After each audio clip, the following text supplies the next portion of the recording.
నా యొక్క నమస్కారము. పుల్లిక్ సార్ గురించి మీ అందరికీ తెలిసిన విషయమే. మీరు పెద్దలు మాకు చెప్పేటంత ఇది లేదు. మీరు వేదిక మీద ఉన్న అందరూ పెద్దలే, కబుర్లు కళాకారే.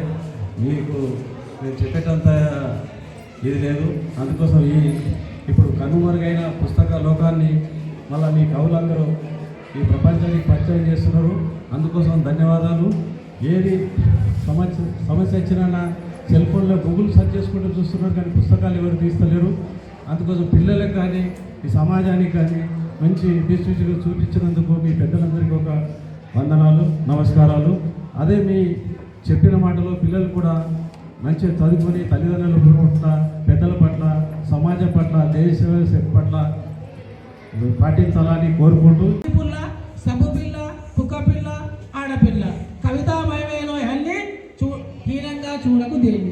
అరటి తొక్క, బల్ల చెక్క, రొట్టె ముక్క, గుర్రపు కళ్ళెం, తలుపు గొల్లెం, హారతి పల్లెం, తలుపు గొల్లెం, గుర్రపు కళ్ళెం, ఇవన్నీ కూడా కవితామయమైన అన్నాడు.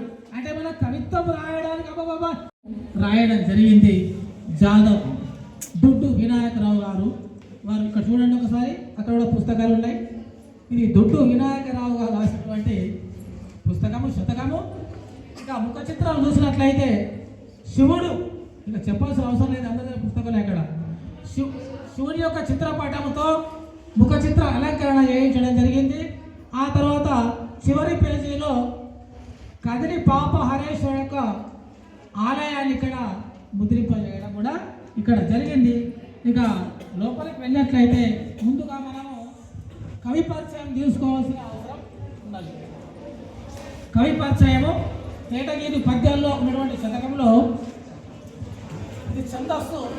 తేటగీతి ఎక్కువ రాస్తే చెప్పాల్సిన అవసరం లేదు, కానీ వినాయకరావు సార్ మాత్రం అన్ని ఉత్త పద్యాలు కానీ ఛందస్సులో తేటగీతి, ఆడవులది, కందము, ద్విపద, సంతు గణపతి కందుడు సరసనుండ ప్రణతులర్పింతు భక్తితో పాదములకు కదిలి పాపహార మహేశ కరుణ హృదయ, కదిలి పాపహార మహేశ కరుణ హృదయ అనేది యశోదాభిరామ నురవేమ ఎట్లా ఉంటుందో ఈ శతకంలో, ఈ పుస్తకం ఆద్యంతం అన్ని పద్యాల్లో 4వ వరుసలో ఈ మకుటం ఉండడం జరుగుతుంది. మకుటము అంటే ఒక కిరీటం. రాజులకు పార్వతీశ కదిలి పాపహార, కదిలి పాపహార మహేశ కరుణ హృదయ లోయనించావు. కదిలి పాపహార లొత్తి అంటాం మనం. లొత్తి అంటే లోపల హిందీ స్థలంలో ఉన్నాడు ఆ శివుడు, ఆ శివాలయం. మరి ఒక లోయలేని శాలగా ఎంచుకున్నావు, అక్కడనే ఎన్నో సంవత్సరాల నుంచి పూజలు అందుకుంటున్నామని భక్తి పారవశ్యంతో శ్రీ కవి గారు వినాయకరావు గారు ఆ శివుని స్తోత్రం చేస్తున్నారు. ఇక ఆకుల అలపులు చాలంట హరుని కొలువ గంగ పోయుటే గణసేవలింగ గను అంగమంతయు తడిసిన నాల ముందు కదిలి పాపహార మహేశ కరుణ హృదయ. గురు సాక్షాత్ పరబ్రహ్మ తస్మై శ్రీ గురువే నమః.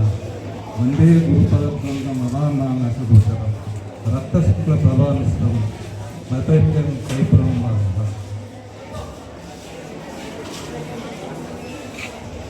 ఈ కార్యక్రమానికి అధ్యక్షత వహించినటువంటి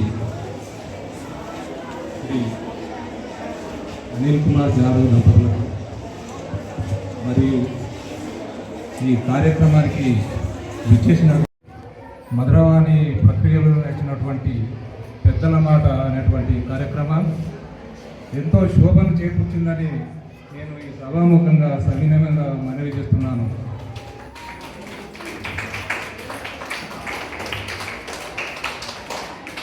అలాగే తెలుగు సాహిత్య ప్రక్రియలో గద్యము, పద్యమే కాకుండా నేడు తెలంగాణలో మరియు 2 రాష్ట్రాల్లో కూడా లఘు కవిత ప్రక్రియలో ఎన్నెన్నో కవితా ప్రక్రియలు వెలుగులేనుతున్నాయి. అందులోపల మధురవాణి ప్రక్రియలో రాసినటువంటి పెద్దల మాట కడు శోభను అలరించింది. గౌరవనీయులు శాకాహారమును మాని మాంసాహారాన్ని చేరి శాకాహారమునకు దూరమనడు తగదన్న శాకాహారమే సాత్వికాహారం అని పెద్దలు చెప్పిన మాట నిజమన్న అని కవిగారు చక్కగా మరి ఆరోగ్య సూత్రాన్ని ఇందులోపల తెలియజేశారు. శాకాహారం వల్ల ఎన్నో పోషక విలువలే కాకుండా శరీరానికి జీర్ణక్రియ కూడా సక్రమంగా జరుగుతుందన్నటువంటి కవిగారి యొక్క మనోభావాన్ని అభినందించక తప్పదు. ఈ అవకాశాన్ని ఇచ్చినటువంటి మరి పెద్దలకు నేను వారు సృష్టించినటువంటి చిమ్నీలు అనే ఒక పద్య కవితకు నేను ఒక న్యాయ నిర్ణీతగా ఉన్నాను సార్. దాదాపుగా నేను కూడా 500 చిమ్నీలు రాయడం జరిగింది సార్. సార్ యొక్క శిష్యవృత్తంలో సార్ చెప్పినటువంటి మాటలు వింటూ ఎన్నో దాదాపు 458 పద్యాలు రాయడం జరిగింది సార్. సార్ సృష్టించినటువంటి ఈ చిమ్నీలన్నీ నేను వారు చెప్పినట్టు మార్గంలో నడుచుకుంటూ ఈ విధంగా ముందుకు వెళ్ళడం జరుగుతుంది సార్. అలాగే ముఖ్యంగా ఇక్కడ ఉన్నటువంటి సర్వేశ్వర స్కూల్ ప్రిన్సిపాల్ సార్ ఇందులో చిమ్నీల ప్రక్రియలో పాల్గొని ఎన్నో కవితలని రాస్తూ మాలాంటి వాళ్ళకి ఎంతో ప్రోత్సాహంగా చేస్తున్నటువంటి జాదవ్ పుల్లింగ సార్ గారు, డాక్టర్ అనిల్ కుమార్ గారు, అలాగే పెద్దలందరికీ నమస్కారాలు తెలియజేస్తూ ఈరోజు ఇంత మంచి కార్యక్రమంలో భాగమైనందుకు చాలా ఆనందంగా ఉంది. అంటే ఎప్పుడు పుస్తకాలలో కవులు ఉంటారని చదువుకోవడమే కానీ నిజంగా కవులను చూడడము వాళ్ళతో ఈరోజు గడపడం చాలా ఆనందకరమైనటువంటి విషయమే. మా తెలుగు సార్ లక్ష్మణ్ సార్ కోదల్గాం మా గురువులు, తన పద్యాలు వాడుతున్నప్పుడు అనిపిస్తుండే నేను కూడా కవులను ఎప్పుడన్నా కలుసుకుంటానా అని. కానీ ఆ కోరిక ఈరోజు తీరింది మిమ్మల్ని అందరినీ చూస్తే. మరాఠా సంఘం అధ్యక్షునిగా, లయన్స్ క్లబ్ అధ్యక్షునిగా సమాజ సేవ చేయడమే గొప్ప అనుకుంటే సాహిత్యపరంగా కూడా సేవ చేయొచ్చు, ప్రజలను చైతన్యపరచచ్చు. ఇది కూడా ఒక రకమైన సమాజ సేవనే. ప్రతి ఒక్కరికి ఏ విషయం తెలుసుకోవాలన్నా గూగుల్లో సెర్చ్ చేయడమే. In advance I express to the congratulations also, శుభాకాంక్షలు చెప్పాను ఇందులోనే పుస్తకంలో. సార్ చెప్పాడు, సార్ మీరు మీ అప్పుడు రాశాను నేను, I express to my that best wishes. Actually, many proverbs are there to learn. On learning is not enough, but the implementation is the question. పెద్దలను గౌరవించవలను అని ఒక సూక్తి ఉంది. గౌరవించినప్పుడే దానికి ఫలితం. గౌరవించకపోతే ఏం లాభం? చెడును మాట్లాడకూడదు. ఇంప్లిమెంట్ చేయకపోతే మాత్రం వాటి యొక్క ఫలితం ఉండదు. So in this book, Madhuravani means what is that? Sweet talk. Vani means talk, Madhuram. Sweet conversation. Actually, we have become the conversant of lovely conversation. That also. మాట మంచిగా ఉంటే ఒక సామెత ఉంది, మాట మంచిదైతే ఊరంతా మనదే. For example, in English, 9th class students are not here. Old English book was there. నోరు మంచిది, మాట నోరు మంచిది అయితే ఊరంతా మంచిది, మాట మంచిది అయితే ఊరు. So in English, instead of asking, give me your pen, no one gives you.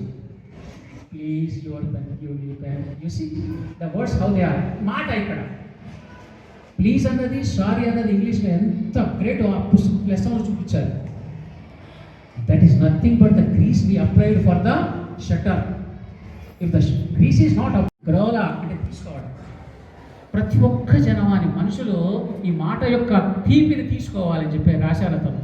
కూర్పరి Pundalik Rao Patil గారు కోరి ప్రజల హితాన్ని ఎంతో వారు ప్రజలకు మేలు చేయాలనే ఉద్దేశంతో మంచి మాటలు, ఎవరైనా పర్వాలేదు, ప్రజలు మంచి మాటలు మాట్లాడి సఖ్యతగా చక్కగా జీవించాలని ఇవన్నీ హితోపదేశం చేశారు. చందము లేని కవిత్వమైన సాధారణంగా మన చిన్నటి సార్ కానీ తర్వాత దశరథ్ సార్ కానీ తర్వాత కొట్టూరు పోతన ఇక్కడ ఉన్నారు, కవులందరూ ఉన్నారు, రాసిన పుస్తకాలు. ప్రతి పుస్తకానికి ఛందస్సు ఉంటుంది. మా పుల్లిరావు సార్ కానీ ఛందస్సు ఉంటుంది. గాన విభజన గణాలు వగైరా వగైరా అన్నీ ఉంటాయి, మీకు తెలిసి ఉంటుంది పిల్లలు కానీ కూడా. ఛందస్సు లేని కవిత్వమైన అందము అందులో దాగి ఉంది అడుగడుగునా. చందం